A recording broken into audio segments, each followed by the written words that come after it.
മെഹനുവിനെതിരെ ഉണ്ടെങ്കിൽ ലല്ലു ഇൻ്റർവ്യൂസിൽ വന്ന് കുറേയധികം കാര്യങ്ങൾ പറയുന്നുണ്ടായിരുന്നു. മെയിനായിട്ട് ഇവന് വേറെ കുറേയധികം ബന്ധങ്ങളൊക്കെ ഉണ്ടെന്നും അതുപോലെ തന്നെ ലഹരിയൊക്കെ ഉപയോഗിക്കുന്ന ഒരു വ്യക്തി കൂടിയാണ് ഈ ഒരു മെഹനാസ് എന്നുള്ളൊരു കാര്യം കൂടിയായിരുന്നു ലല്ലു പറഞ്ഞിട്ടുണ്ടായിരുന്നത്. അങ്ങനെ ഓരോ ഇൻ്റർവ്യൂസിലും ചെന്നിട്ട് മെഹനാസിനെതിരെ കുറേയധികം കാര്യങ്ങൾ പറയുന്നുണ്ടായിരുന്നു. അതുപോലെ തന്നെയാണ് സഫയും ഓരോ ഇൻ്റർവ്യൂവിൽ ചെന്നിരുന്നിട്ട് സഫയ്ക്ക് ഉണ്ടായ അനുഭവത്തെക്കുറിച്ച് ഓരോന്നായിട്ട് പറയുന്നുണ്ടായിരുന്നത്.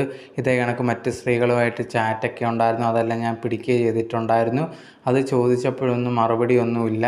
അവസാനം സഹി കെട്ടപ്പോഴാണ് ഇതേ കണക്ക് താൻ അവിടെ നിന്ന് ഇറങ്ങിപ്പോയേ എന്നുള്ളൊരു കാര്യം കൂടിയായിരുന്നു സഫ പറഞ്ഞിട്ടുണ്ടായിരുന്നത്. ഇപ്പോൾ ലേറ്റസ്റ്റ് ആയിട്ട് മെഹനാസ് ഇട്ട വീഡിയോയിൽ മെഹനാസ് പറയുന്ന ഒരു കാര്യമാണ് ഈ ഒരു ലല്ലുവും സഫയൊക്കെ പറയുന്ന കാര്യങ്ങളൊക്കെ കള്ളമാണ്, യഥാർത്ഥത്തിൽ അങ്ങനെയൊന്നും അല്ല. പിന്നെ സഫയും അതുപോലെ തന്നെ മെഹനാസിനെതിരെ ലല്ലുവും പറഞ്ഞൊരു കാര്യം എന്ന് പറയുന്നത് ഞാൻ ലഹരി ഉപയോഗിക്കും എന്നുള്ളൊരു കാര്യമാണ്.